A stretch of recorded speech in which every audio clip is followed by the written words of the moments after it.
주 뉴욕 총영사관이 뉴욕 일원 동포단체 대표들을 초청해 재외국민 안전망 구축과 민원 서비스 개선, 그리고 차세대 리더를 포함한 팀 코리아 협력 강화 방안을 공유했습니다. 출생 시민권 제한에 제동이 걸리자 이번에는 임신한 외국인 여성의 미국 입국 자체를 막는 방안이 거론되고 있습니다. 트럼프 행정부가 460억 달러가 넘는 예산을 투입해 미국과 멕시코 국경을 따라 첨단 감시 기술을 결합한 이른바 스마트 장벽 건설에 속도를 내고 있습니다. 미 공군 현역 소령이 연방의사당 계단에서 도널드 트럼프 대통령과 제이디 벤스 부통령의 탄핵을 촉구하는 시위를 벌이다 연방의회 경찰에 체포됐습니다. 전국에서 최고 수준인 뉴욕주 자동차 보험료에 대한 개혁에 본격 시동이 걸렸습니다. 주 금융당국은 보험사들의 새 지침을 내렸습니다. 이정미 신임 뉴욕 한국문화원장이 오늘 본사를 방문해 부임 소감과 앞으로 문화원 운영 방향, 한인사회와의 소통 계획을 밝혔습니다.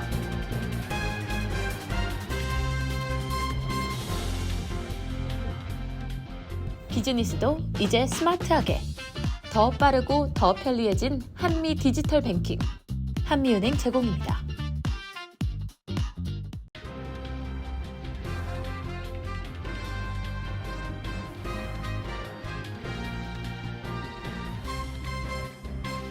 안녕하십니까? KBTV 뉴스9 신영규입니다. 주 뉴욕 총영사관이 뉴욕 일원 동포단체 대표들을 초청해 앞으로에 집중할 3가지 핵심 과제를 제시했습니다. 재외국민 안전망 구축, 민원 서비스 개선, 그리고 차세대 리더를 포함한 팀 코리아 협력 강화입니다. 이날 김상호 총영사는 동포단체 대표들과 적극 소통하며 현장의 목소리를 들었습니다. 주 뉴욕 총영사관이 동포사회에 3가지 과제를 제시했습니다.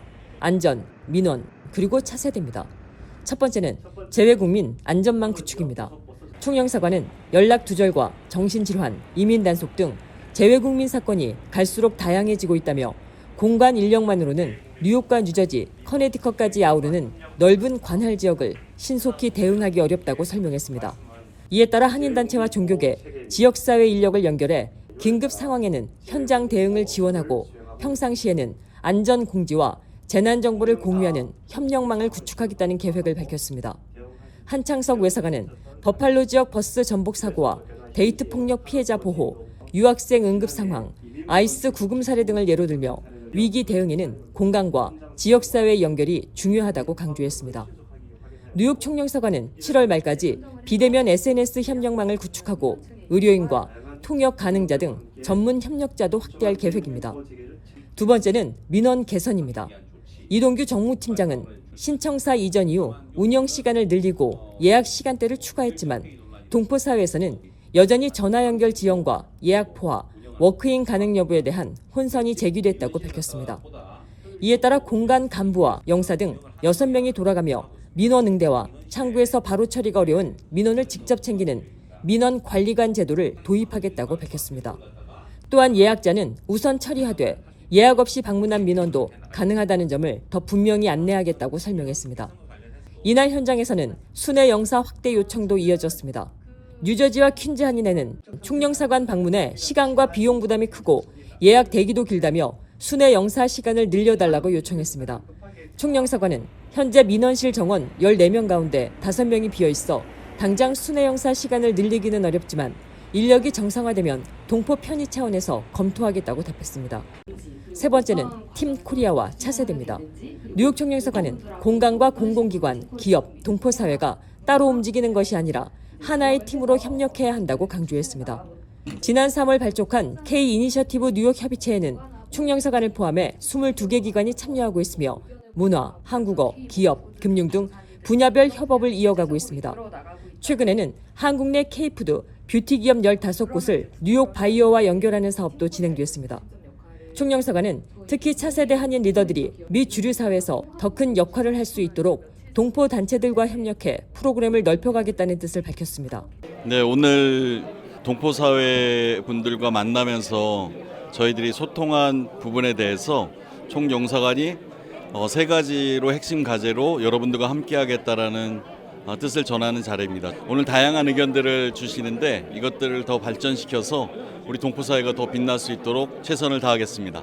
이번 간담회에는 공간이 동포사회의 불평과 제안을 직접 듣는 자리였습니다.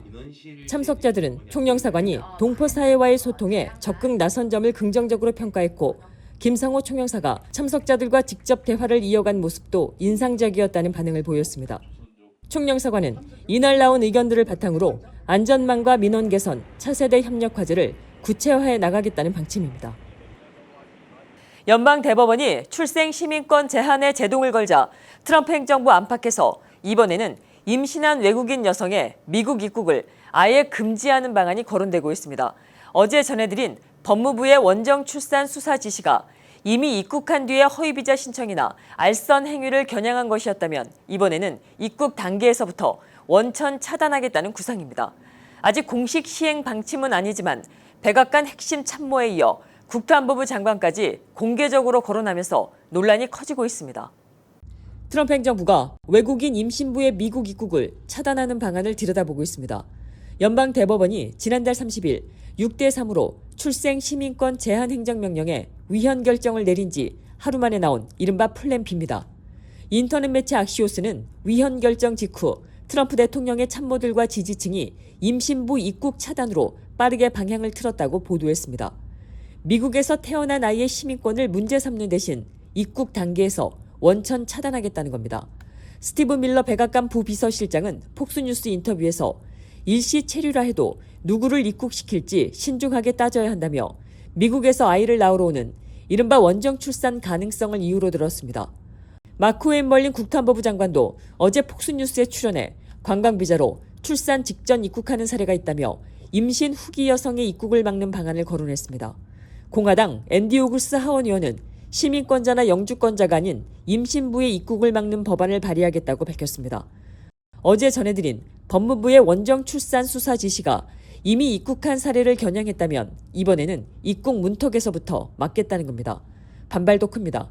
미 전국여성법률센터는 여성의 임신 정보가 연방정부와 주정부로 넘어갈 수 있는 위험한 발상이라며 입국 심사에서 임신 여부를 어떻게 확인할지조차 알 수 없다고 비판했습니다. 연구기관들이 추산하는 원정 출산 임신부는 연간 5,000명에서 많게는 2만 6천 명입니다. 지난해 미국 전체 출생아는 360만 명이었습니다. 트럼프 대통령은 의회에 비슷한 효과를 낼 법안 처리를 요구한 상태입니다. 다만 임신부 입국 금지를 직접 지지한 것은 아니고 행정부의 공식 시행 방침도 아직 나오지 않아 실제 정책화 여부가 주목됩니다. 트럼프 행정부가 460억 달러가 넘는 예산을 투입해 미국과 멕시코 국경을 따라 첨단 감시 기술을 결합한 이른바 스마트 장벽 건설에 속도를 내고 있습니다. 정부는 불법 이민 차단과 국경 보안 강화를 위한 조치라고 설명하지만 과도한 감시와 사생활 침해 그리고 막대한 예산 투입을 둘러싼 비판이 이어지고 있습니다. 김은지 기자가 보도합니다. 도널드 트럼프 행정부는 의회가 승인한 약 460억 달러 규모의 국경 보안 예산을 바탕으로 기존 철제 장벽에 감시 카메라와 지상 센서, 레이더, 이동형 감시 시스템, 인공지능 AI 기반 감시탑 등을 결합한 스마트 장벽 구축을 확대하고 있습니다. 높이 30피트, 약 9m의 철제 펜스와 첨단 감시 기술을 결합해 국경 전역을 실시간으로 감시하는 것이 핵심입니다. 미 세관 국경보호국은 트럼프 취임 이후 지난달 중순까지 약 74마일의 장벽을 새로 건설했으며 매주 약 6마일씩 추가 공사를 진행하고 있다고 밝혔습니다. 정부는 향후 수백 마일 규모의 추가 건설도 이어간다는 방침입니다. 또 전체 국경 약 2,000마일 중 험준한 산악 구간 약 535마일은 장벽 대신 감시탑과 센서, 광섬유 감지 시스템 등으로 관리할 계획입니다. 이미 설치된 구간에는 조명과 순찰도로, 감시 장비가 추가되고 있으며 텍사스 리오그란데 강에는 불법 월경을 막기 위한 부표도 설치되고 있습니다. 정부는 이러한 시스템이 현장 순찰대원의 효율을 높이고 인력 부담을 줄인다고 설명합니다. 로드니 스콧 CBP 국장은 최근 의회 청문회에서 스마트 장벽은 단순한 물리적 장벽이 아니라 국경 순찰대라는 가장 중요한 자원을 효율적으로 활용하는 시스템이라고 강조했습니다. 하지만 시민단체들은 국경 지역이 사실상 대규모 감시구역으로 변하고 있다고 우려하며 이민자들이 더 위험한 우회 경로로 내몰릴 수 있다고 지적하고 있습니다. 또 사유지에 동의 없이 감시 장비가 설치되는 등 사생활 침해 문제도 제기되고 있습니다. 아울러 막대한 예산 투입에 대한 논란도 이어지고 있습니다.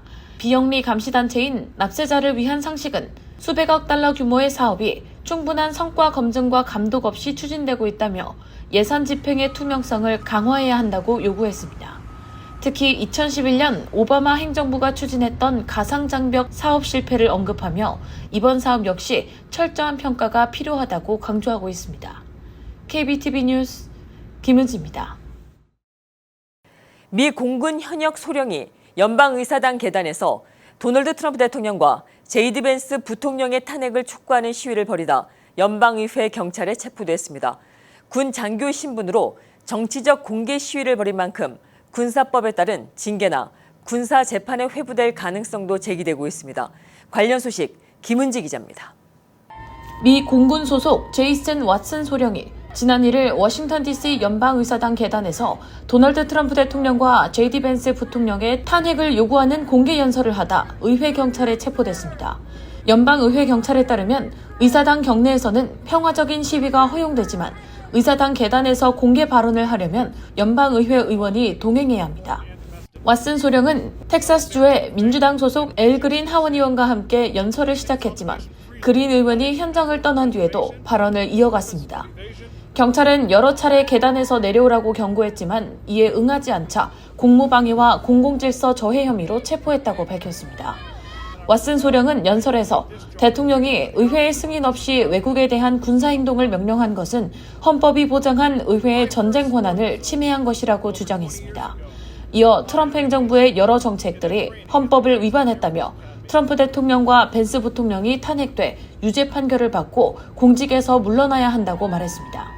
또 정부 효율부 정책과 국토안보부의 대규모 불법 이민 단속, 추방 정책, 이민 단속 과정에서 발생한 미국 시민 사망 사건, 시위 진압 과정의 과잉 대응 등을 잇따라 언급하며 행정부에 대한 날선 비판을 이어갔습니다.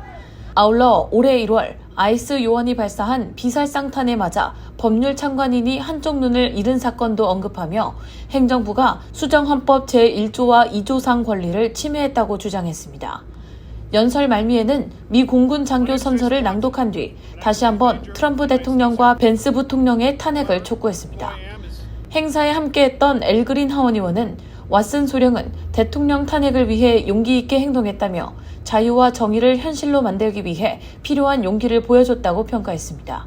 그린 의원은 앞서 트럼프 대통령의 두 번째 임기 첫 의회 합동연설과 올해 국정연설 당시에도 항의 행동을 벌이다 의사당 본회의장에서 퇴장당한 바 있습니다. 현역 군인은 정치적 중립 의무를 지는 만큼 왓슨 소령은 이번 사건과 관련해 군사재판에 회부될 가능성도 제기되고 있습니다. KBTV 뉴스 김은지입니다. 자동차 보험료 부담이 큰 뉴욕주가 보험료 낮추기에 본격 착수했습니다. 주 금융당국은 보험사들이 보험 사기 단속과 소송 비용 절감으로 아끼게 될 돈을 보험료 산정에 반영하도록 새 지침을 내렸습니다. 앞으로 보험료 인상이나 조정을 신청할 때는 이 절감 효과를 제대로 반영했는지가 심사 대상이 됩니다. 뉴욕주가 자동차 보험사들의 새 지침을 내렸습니다. 보험 사기 단속과 소송 비용 절감으로 줄어들 것으로 예상되는 비용을 소비자가 내는 보험료에 반영하라는 내용입니다. 캐시 호클 뉴욕 주지사는 어제 주 금융서비스국 DFS가 자동차 보험 개혁 시행을 위한 새 지침을 보험사들에 전달했다고 밝혔습니다. 이번 개혁안은 2026에서 2027 회계년도 주 예산에 포함됐습니다. 이에 따라 보험사들은 앞으로 제출하는 모든 보험료 신청에 이번 개혁으로 예상되는 절감액을 반영해야 합니다.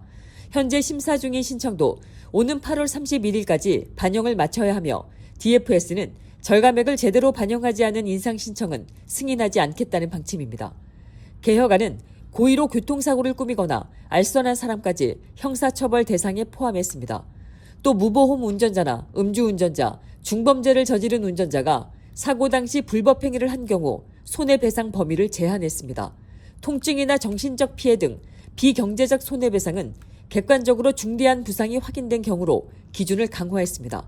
사고 책임이 상대방보다 큰 운전자가 과도한 손해배상을 청구하지 못하도록 한 내용도 포함됐습니다. 또한 앞으로 보험사가 보험료를 올리려면 DFS의 사전 승인을 거쳐야 합니다. 이 같은 개혁 배경에는 치솟는 보험료가 있습니다. 뉴욕은 자동차 보험료가 전국에서 가장 비싼 주 가운데 하나로 연평균 4,000달러를 조금 넘는 수준입니다. 이는 전국 평균보다 약 1,500달러 높은 금액입니다. 주정부는 보험 사기와 과도한 소송 비용이 보험료 상승의 주요 원인이라고 보고 있습니다. 주정부는 이번 개혁으로 차량 한 대당 연간 최소 200달러의 보험료 절감 효과가 있을 것으로 기대하고 있습니다. 다만 실제 인하 효과가 운전자들에게 체감되기까지는 시간이 걸릴 전망입니다. 이정미 신임 뉴욕 항공문화원장이 오늘 부임 인사차 KBTV를 방문했습니다. 스튜디오에 이정미 원장님을 모시고 부임 소감과 앞으로의 문화원 운영 방향, 한인사회와의 소통 계획 등을 들어보도록 하겠습니다. 어서 오십시오, 원장님. 안녕하십니까. 네네. 그 세계 문화의 중심인 뉴욕에서 임기를 시작하셨습니다. 먼저 뉴욕 항공문화원장으로서 부임하신 소감부터 듣고 싶습니다.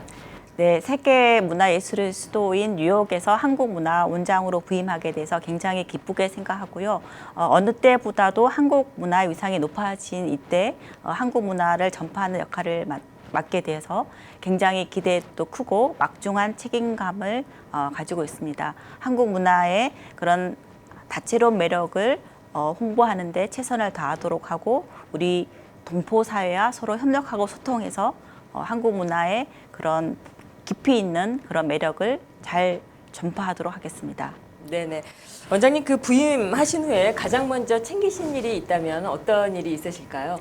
네, 바로 7월 7일부터는 우리 한국문화원에서 It's Time for K-Culture라는 큰 행사를 하는데요. 이번에 행사는 한국인이 여름을 나는 법이라는 주제로 해서 한국 호로 남양 특집 영화라든지 드라마 이런 것을 체험할 수 있도록 하고 더불어서 K 관광이라든지 K 뷰티, K 푸드 이런 체험도 하고 그리고 어떤 한국의 그런 PC방을 좀 체험해서 시원하게 그런 게임도 하면서 여름을 나는 법 그런 행사를 저희가 7월 7일부터 8월 22일까지 준비를 하고 있고요. 그리고 또 7월 10일부터는 뉴욕 아시안 영화제와 협업해서 한국 영화 상영 특별전도 하고 있습니다. 그래서 이런 다채로운 행사를 많이 준비를 하고 있습니다. 네, 오시자마자 그냥 네. 행사 여러 행사를 하시느냐고 굉장히 분주하실 것 같습니다. 앞서 여러 인터뷰를 통해서 뉴욕 항공문화원을 한국 문화를 세계 알리는 관문으로 만들겠다고 이렇게 밝히신 것으로 알고 있습니다. 구체적으로 어떤 방향을 생각하고 계시는지 여쭙겠습니다. 그 K-팝과 K-드라마의 어떤 바탕이 되고 있는 한국의 순수 예술, 즉 문학이라든지 미술 그리고 음악 이런 부분도 알리고 또 그 바탕에 든든한 기반이 되고 있는 한국의 전통 문화, 한복이라든지 한옥, 한지, 한국 음식, 한국 음악 그리고 한글 이런 좀 깊이 있는 그런 품격 있는 한국의 그런 문화도 알리는 그래서 한국 문화의 어떤 외연을 확장하고 그런 쪽으로 좀 더 한국문화원이 역할을 해야 된다고 생각을 하고 있습니다. 네네. 네. 아직 세계 무대에 많이 알려지지 않은 그런 한국 젊은 예술가들도 많을 테고요. 또 우리 한인 2세들이나 우리 차세대들이 많을 거라고 생각을 합니다. 이런 차세대 지원에 관련해서도 어떤 방안이 있으신지요? 네, 지금 말씀 주셨듯이 우리나라의 어떤 젊은 역량 있는 아티스트들이 굉장히 많이 있습니다. 그래서 그런 한국의 어떤 젊은 아티스트들이 미국 뉴욕을 중심으로 해서 세계에 진출할 수 있는 그러기 위해서는 링컨 센터라든지 카네기 홀 그리고 메트로폴리탄 뮤지엄, 모마 이런 데랑 굉장히 협력하는 게 중요하다고 보고 있고요. 미국의 주류 사회에 좀 진출할 수 있도록 우리 문화원이 같이 많이 돕고 협력하고 소통하도록 하겠습니다. 네네. 말씀 주신 것만으로도 기대가 굉장히 큽니다. 문화원이 참 여러 프로그램들을 많이 진행을 하고 계십니다. 그렇지만 이제 동포들이 볼 때는 좀 더 문턱이 높다고 느낄 수도 있고요. 그래서 문화원하고 좀 더 가깝게 좀 소통하고 싶다 이러신 분들한테 안내를 해주신다면 어떤 네. 말씀을 주실 수 있으실까요? 네, 우리 뉴욕 한국문화원은 맨하탄 미드타운에 위치해 있고요. 언제나 열려 있는 공간입니다. 그래서 우리 동포들과 같이 하는 우리 한국의 중요한 문화 자산이고요. 한국문화 홈페이지를 통해서도 언제든지 우리 문화원에서 하는 공연이라든지 전시 여러 프로그램 접하시고 체험해 주실 수도 있습니다. 열린 공간이니까 언제든지 방문해 주시고 즐겨 주시기 바랍니다. 네네. 오늘 시간의 마지막으로 우리 시청자분들께 주시고픈 어떤 그런 메시지가 있으시다면 어떤 게 있으실까요? 네. 전 세계적으로 한국 문화의 위상이 그 어느 때보다도 높아지고 있습니다. 그래서 우리 한국문화원은 우리 한국 문화의 그런 문화적 위상을 더 높이는데 더욱더 열심히 노력하도록 하고요. 그 과정에서 우리 동포 사회의 여러분들과 같이 힘을 모아서 소통하고 협력하고 더 우리 한국 문화에 대한 자부심과 정체성을 가질 수 있도록 노력하도록 하겠습니다. 네, 오늘 말씀 정말 잘 들었습니다. 지금까지 이정미 신임 뉴욕 한국문화원장님과 함께했습니다. 감사합니다. 감사합니다.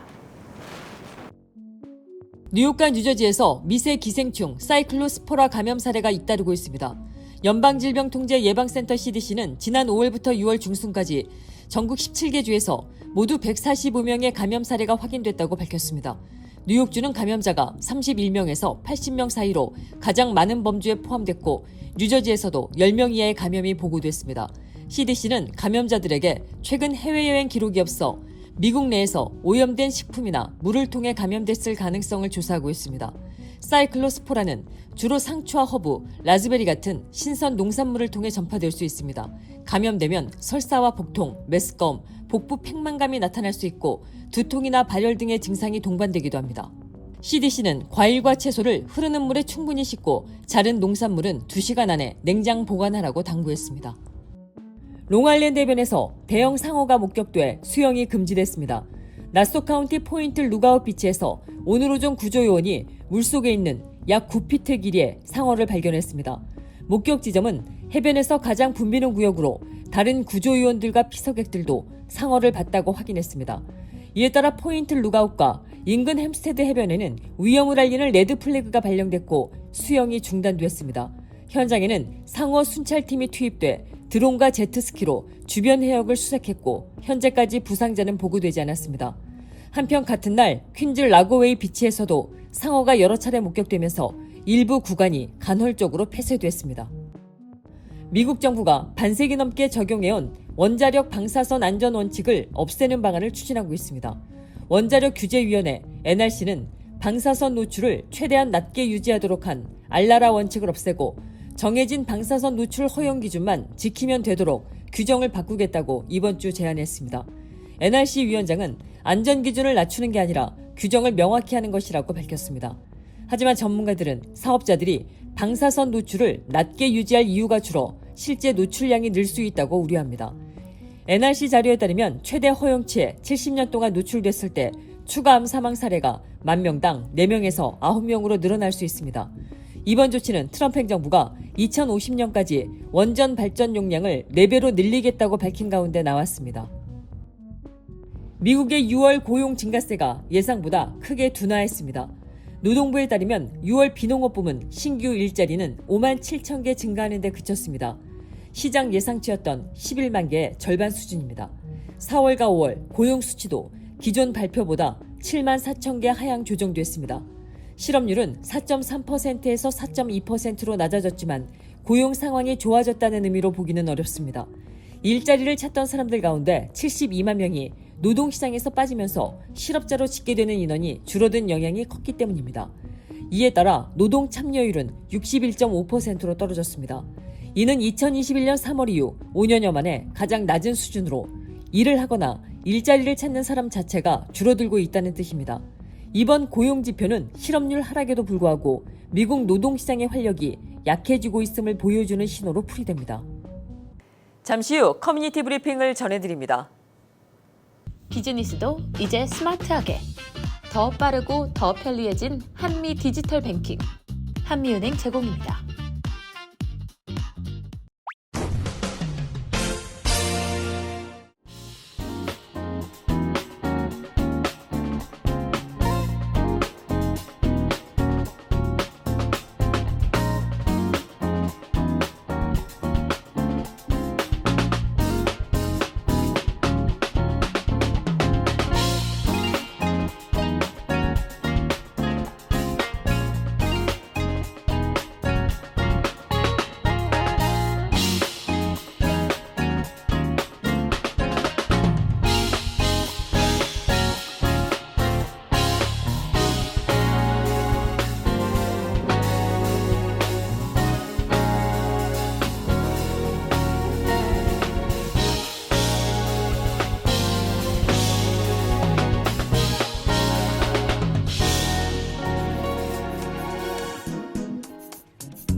계속해서 환율과 증시 이어집니다.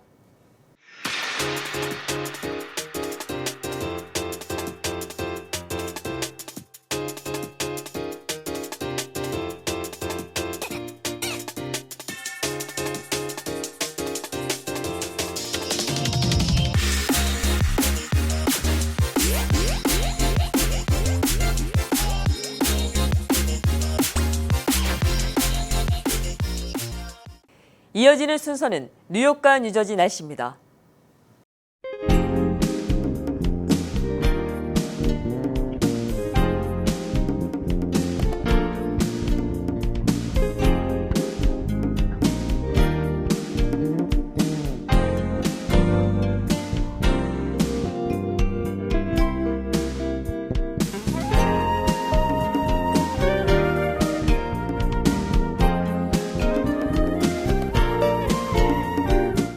(7월 2일) 목요일에 보내드린 KBTV 뉴스9. 오늘 준비한 소식은 여기까지입니다. 오늘 낮 최고 기온이 100도까지 오르며 센트럴파크는 2012년 이후 14년 만에 세 자릿수 더위를 기록했습니다. 무더위는 내일 금요일에도 이어질 전망입니다. 계속되는 무더위 속에 건강 유의하셔야겠습니다. 오늘도 함께해 주셔서 감사합니다. 평안한 저녁 되십시오.